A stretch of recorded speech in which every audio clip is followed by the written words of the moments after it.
My name is Claire Donovan, and I suppose you could say I am just another face blending into the tapestry of middle-class America.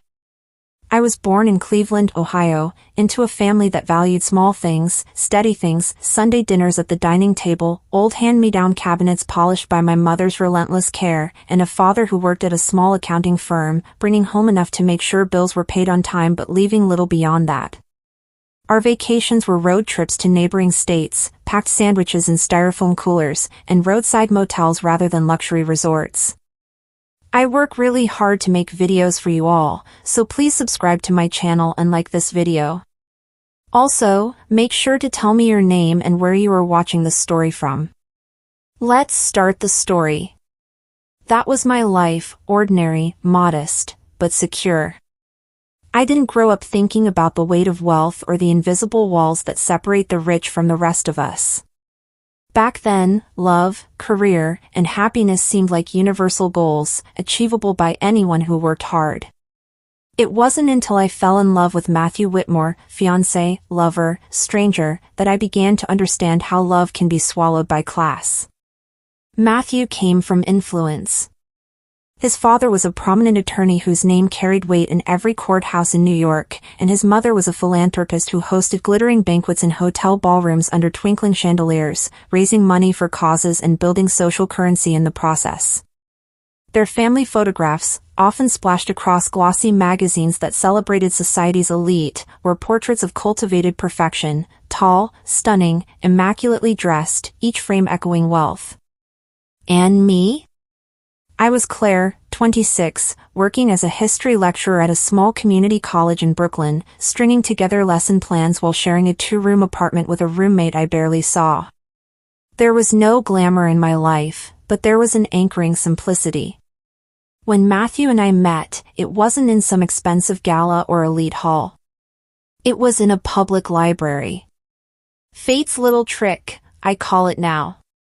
I was grading a paper, frustrated over my students' lack of engagement with the progressive era, and he was wandering through the shelves, looking, apparently more for peace than paperbacks. We spoke. We argued over history. I told him Teddy Roosevelt was my favorite president because he represented a certain raw energy of reform, and he teased me for romanticizing a man he labeled impulsive. We laughed. He asked for coffee. 2 years later, he was slipping a ring onto my finger under the yellow glow of a restaurant lamp, his eyes shining, and my heart nearly bursting. I thought I had found the bridge between my world and something larger, fuller. But bridges don't always hold. Sometimes, they collapse under weight nobody warns you about. The first crack appeared subtly, an invitation not extended. A gala his mother was hosting, a shimmering, carefully curated affair at the Waldorf Astoria. Everyone from New York's financial elite to Broadway celebrities would be there. Everyone, except me. When I asked him why, Matthew smiled softly, almost apologetically, and said, "Claire, you wouldn't be comfortable there. It's not really your crowd." Not my crowd.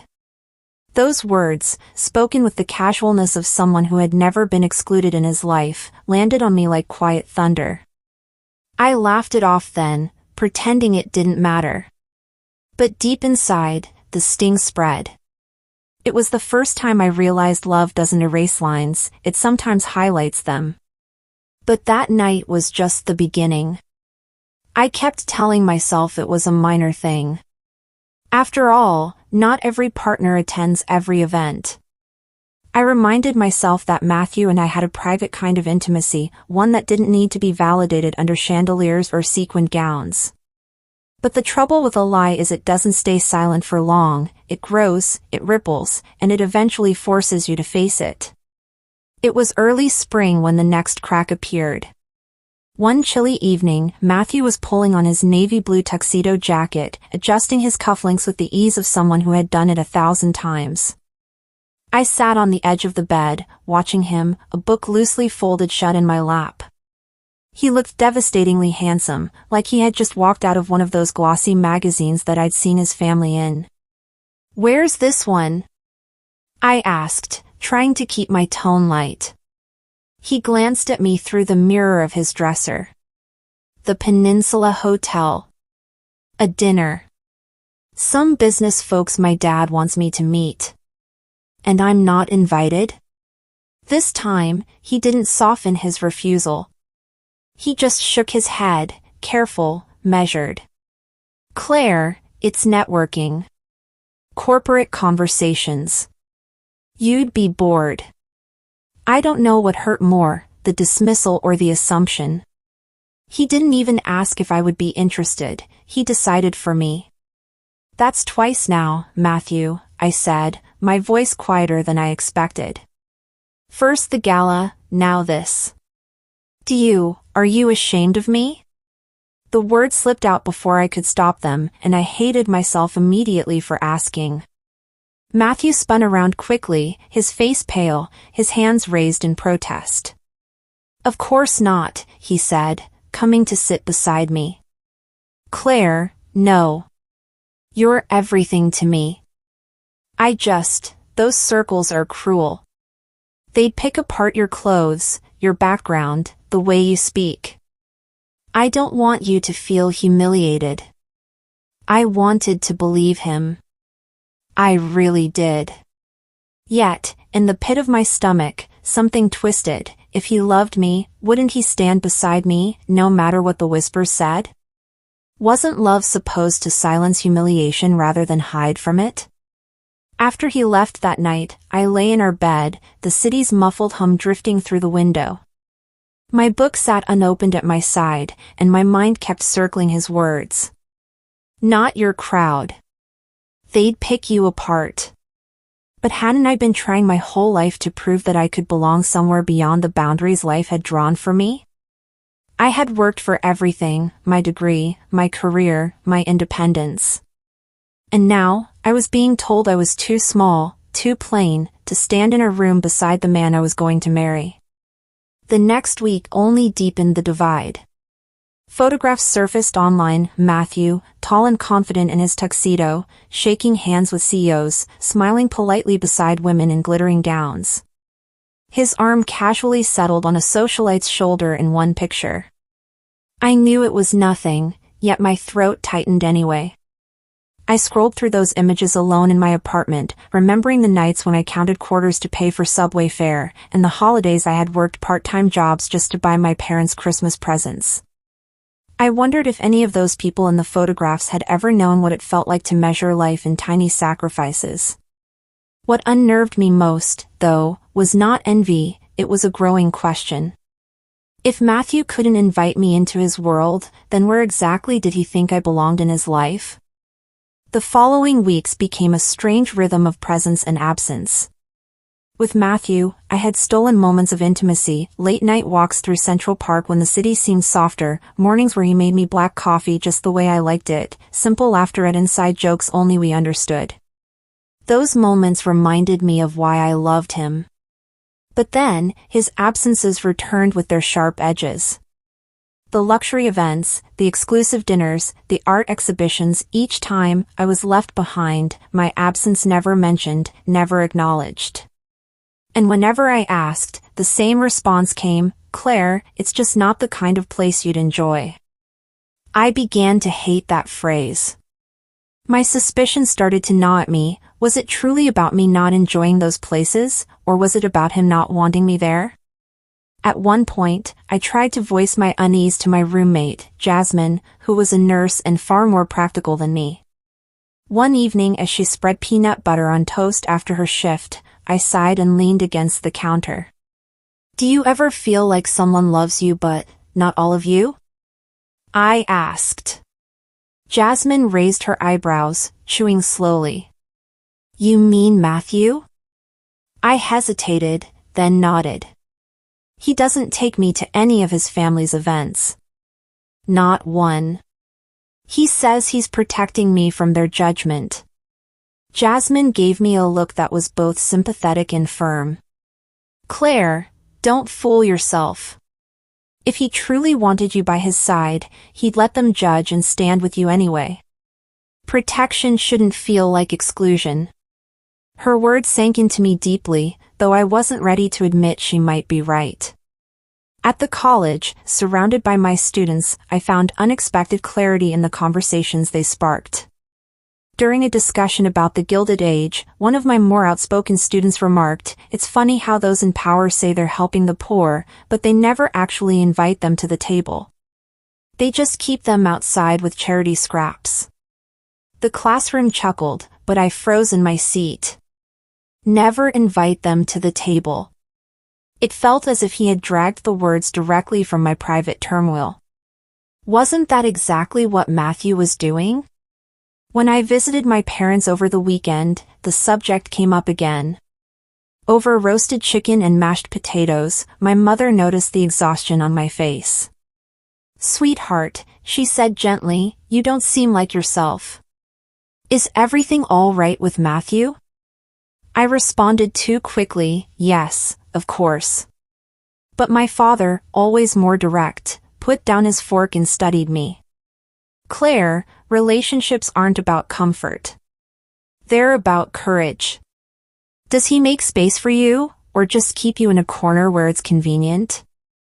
I excused myself after dinner, sitting outside on the back porch where I'd played as a child. The summer air smelled faintly of grass, and the crickets hummed steadily. It was supposed to be calming, but inside me, there was only unrest. That night, lying awake in my old childhood room, I confronted the thought I had been avoiding for weeks. If Matthew's love required me to live divided, was it love at all? And yet, I wasn't ready to let go.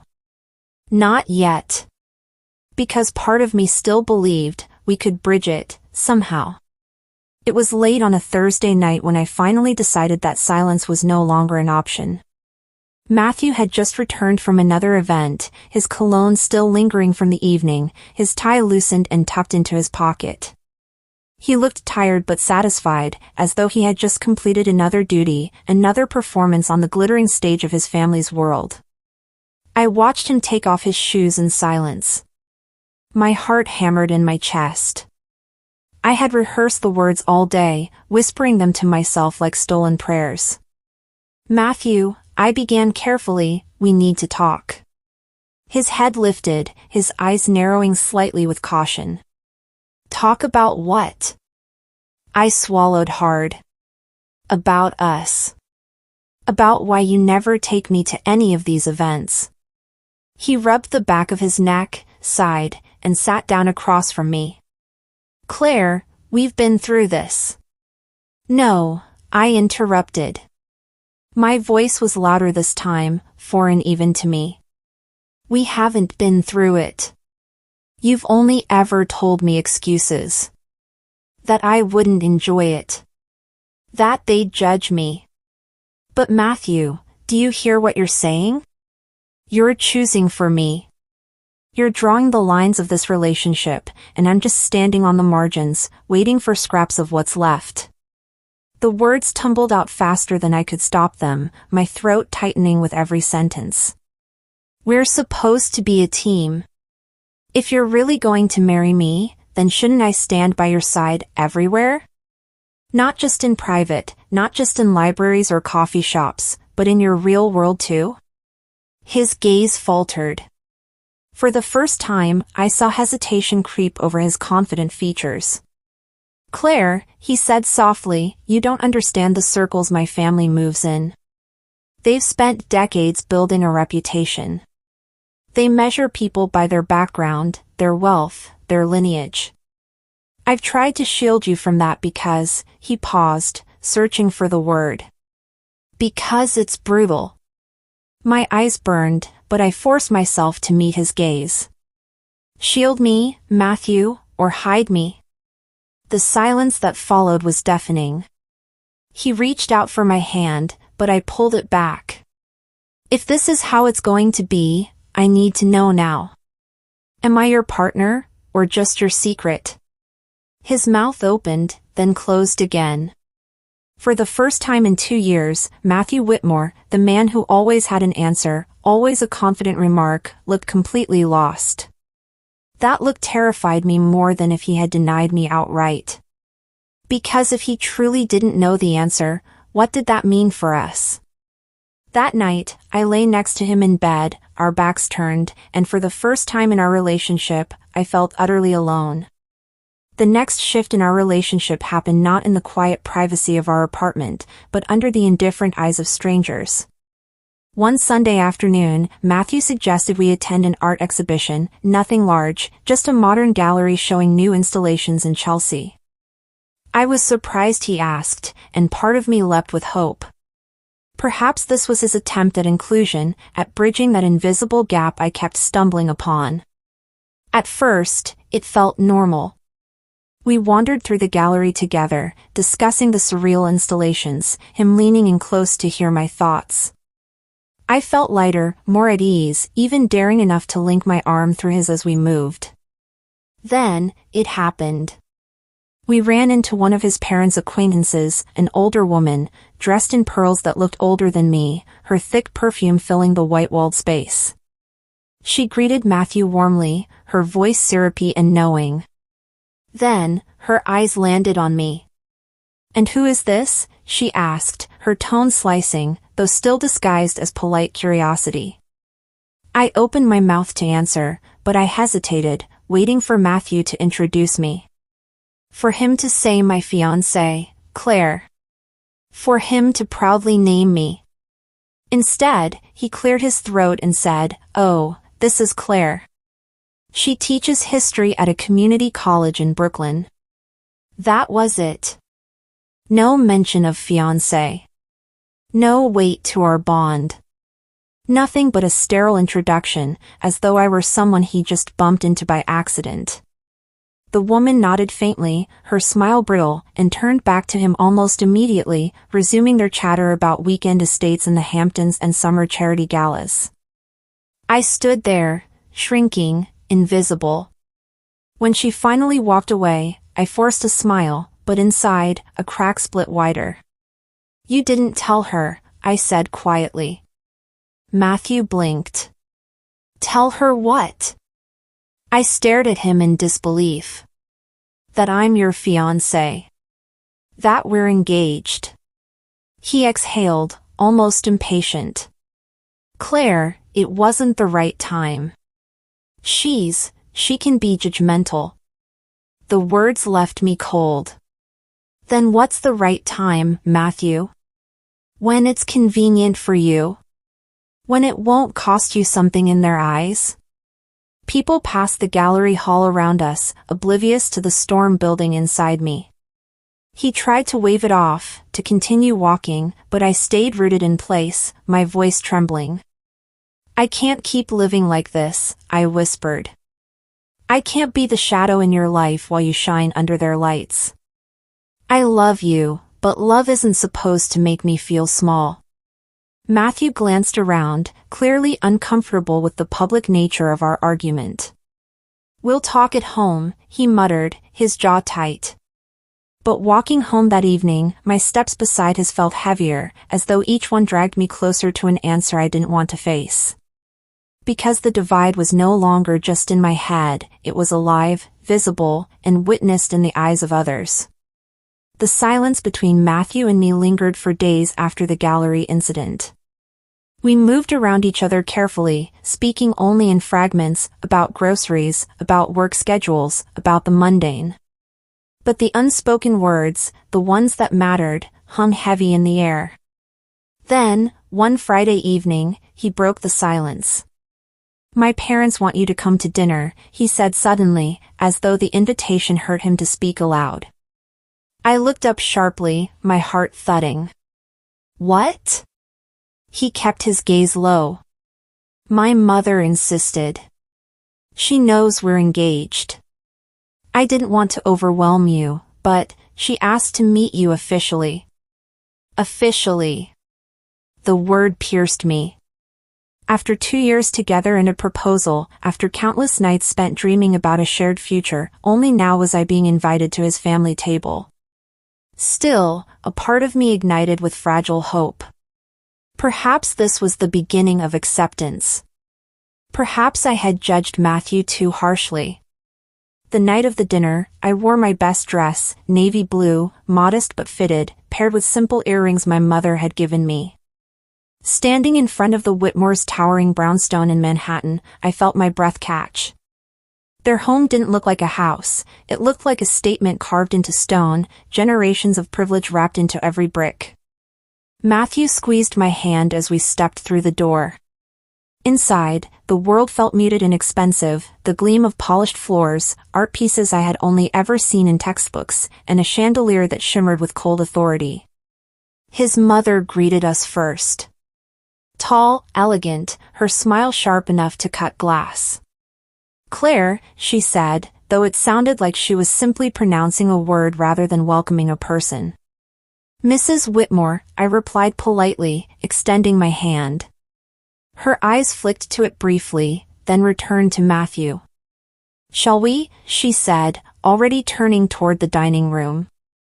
The dinner table was immaculate, silver cutlery, fine china, crystal glasses that caught the soft light.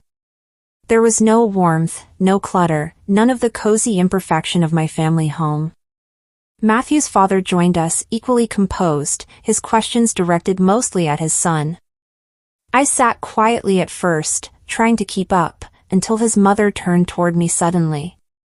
"So, Claire," she began, her tone laced with curiosity wrapped in condescension.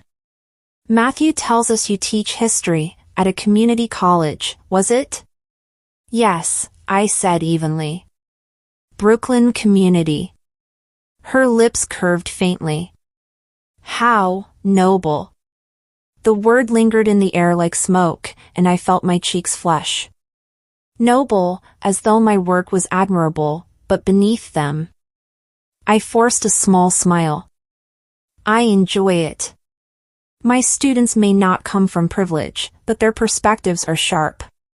Some see history more clearly than those who've only ever read about it from gilded halls." Her gaze lingered on me, as though weighing whether I was a threat or simply another passing shadow in her son's orbit. Throughout the dinner, subtle jabs continued. Polite, veiled references to their world and my world, the constant reminder of the line between us. I answered calmly, carefully. But by dessert, my hands were trembling beneath the table. As we left, Mrs. Whitmore kissed Matthew's cheek but offered me only a curt nod.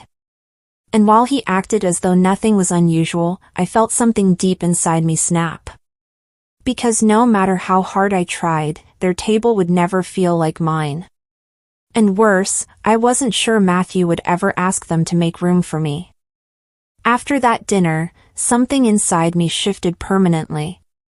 I had spent weeks, months, maybe years, gripping tightly to hope, believing that love could mend divides that money and reputation had carved into stone.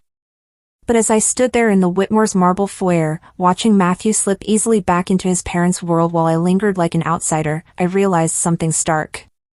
He might love me, but he would never fight for me. That night, back in our apartment, the air felt suffocating. I changed into my pajamas, but sleep wouldn't come. I watched Matthew move around the room, comfortable, unruffled, as though the evening had been perfectly ordinary. For him, maybe it had been. For me, it had been an awakening. "Matthew," I whispered, my voice trembling. He turned, eyes weary. "Yeah." I stared at him, this man I had dreamed of marrying, the one I once believed was my bridge into something better. But love, I finally understood, should never feel like waiting outside a locked door, hoping someone will let you in. "I can't do this anymore," I said. His expression froze. "What do you mean?" "I mean us. This engagement." My throat tightened, but my voice stayed steady. "I love you, Matthew. But loving you has meant erasing pieces of myself, shrinking, staying silent, waiting for permission to belong. And if your love means I have to keep living in the shadows of your world, then it's not enough. I won't spend my life begging to be seen." For the first time, he looked truly shaken, his composure cracking. "Claire, please, don't do this. I can fix it. I'll talk to them." I shook my head. It isn't about them. It's about you. You never stood up for me, not once. And if you couldn't at the beginning, you never will. The silence that followed was final in its weight. I slipped the engagement ring from my finger and placed it gently on the bedside table. For a moment, we just stared at each other, two people who had shared love, now divided by the very walls he had refused to break down. The next morning, I packed a small suitcase and left. Back in Cleveland, my parents welcomed me home with quiet understanding. I sat on the porch that night, the same one where I had once wrestled with my doubts, and for the first time in months, I felt light. Free. I didn't know what the future looked like, whether love would find me again, whether life would surprise me in the ways it often does. But I knew this, my worth would never again be measured by someone else's acceptance. I was Claire Donovan. Daughter of a modest family, teacher of history, woman of my own making. And I belonged wholly to myself.